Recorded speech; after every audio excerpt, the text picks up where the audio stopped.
Nobody wants to die alone. That goes double for dying alone in a dank cave with a kobold spear sticking out of your back. For that reason, RPG protagonists tend to surround themselves with mates, whether that's a single tank to take all the damage, or an adventuring entourage bigger than Kanye's. We've come up with a shortlist of the best companions of all time, using what we reckon is a foolproof method.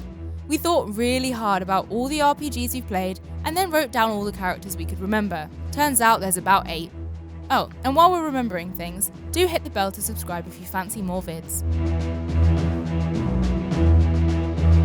Observation. HK47 is one of very few RPG companions to have his own Wikipedia page. So why has this droid been remembered where others haven't? Commentary. Where other robots tend to be stripped of emotion, HK is bloodthirsty beyond belief. He's an all-too-eager assassin only a couple of lines of code away from slaughtering you in your sleep. And he reminds you of that fact constantly by calling you meatbag. Statement.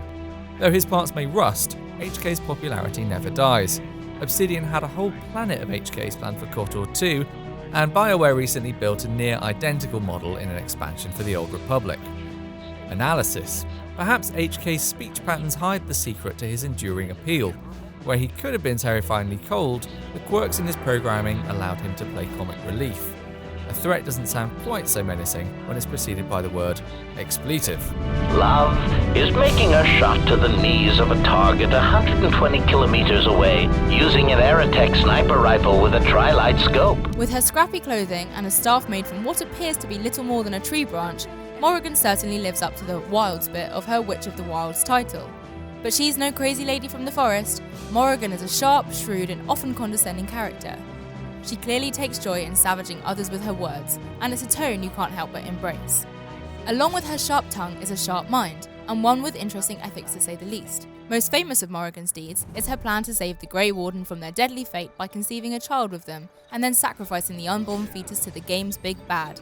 It's an interesting proposition, and the repercussions of undertaking such actions make an appearance in Dragon Age Inquisition. Then you are a fool! Floating skulls were first made iconic in Doom, but they didn't take on a personality until Planescape Torment. Morte, or to use the name his mother gave him, Mortimer Rictusgrin, is a disembodied human head stripped down to the bone. But don't let that put you off, he speaks more than most living companions ever do. He does so in an East Coast accent too for some reason, courtesy of former Mutant Turtle actor Rob Paulson. If you ever wanted to adventure with Raphael or Donatello, this is the closest you'll get. Somewhere in that skull he manages to carry a full inventory of stuff. Morte's surprisingly combat effective too. Turns out those teeth don't just chatter. And hey, what are your enemies going to stab? He's mostly thin air. You okay? You playing corpse or you putting the blinds on the dusties? I thought you were a deader for sure. Everything about your first meeting with Wrex, from his voice to his physicality to his standoff with a bouncer, suggests he's a blunt weapon. A blunt weapon with a baritone deeper than Geralt's and more gravelly than a moon drive in the Mako.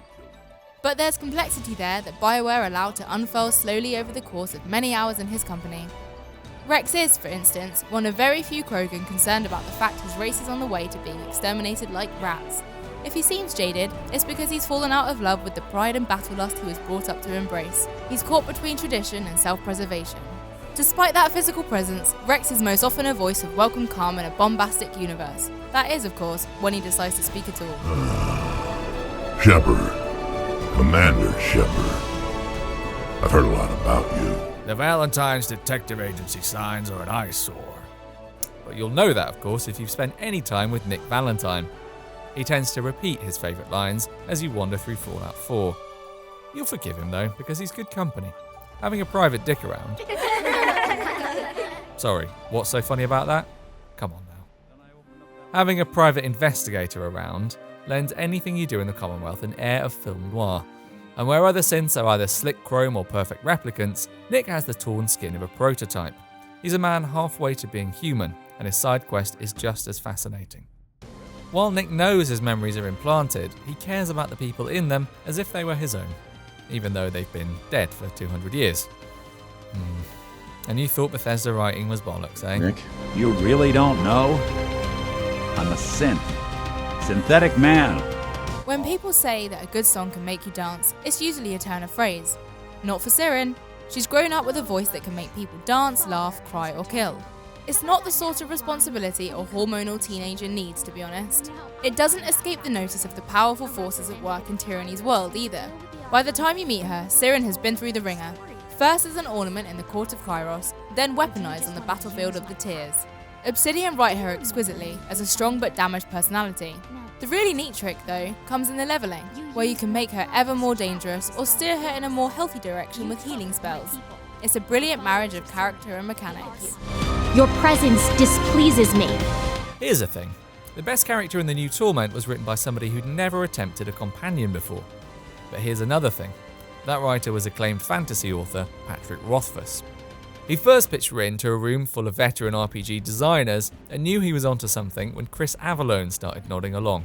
Rothfuss imagined a party member with no character class and no combat ability whatsoever, a strange little girl who carried around a god in her pocket. Not only is Rhin unique, she's also far more useful than she sounds, a stealth specialist capable of carrying tons of dangerously explosive Numenera. Yet, her pockets are deeper than your irresponsibility as a surrogate parent. This multi-dimensional adventure to escape a tentacled hellbeast would never get signed off as a school trip. What's going on? Most of the companions in Baldur's Gate 1 were a bit basic. Stop touching me! But that worked out great for Minsc, a big, shouty barbarian whose dialogue read like it was written in all caps with a crayon. Butt kicking, for goodness! He gained a dimension in Baldur's Gate 2, becoming a bit more tortured and protective. But his simplicity remained something to aspire to. Driven by empathy, Minsc is an antidote to po-faced questing who has more than earned his icon status. It's always easy to like someone with a high strength stat, isn't it? The bigger they are, the harder I hit. A little bit of trivia for you. Like most of the party members in Baldur's Gate, Minsc was born in a tabletop D&D campaign. BioWare designer James Olin joined the game late, and his character was always underleveled.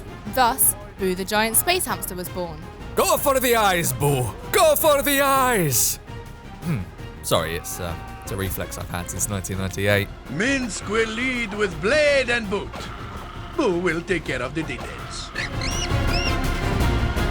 Those are the most essential companions in your epic adventure to the literal end of the world and back. Let no one say a hero's work needs to be dull and lacking in witty dialogue options. If you'd like PCGamesN to be one of your companions in the YouTube questline, just hit the like and subscribe buttons and we'll be sure to jabber on about our worldly opinions at frequent intervals.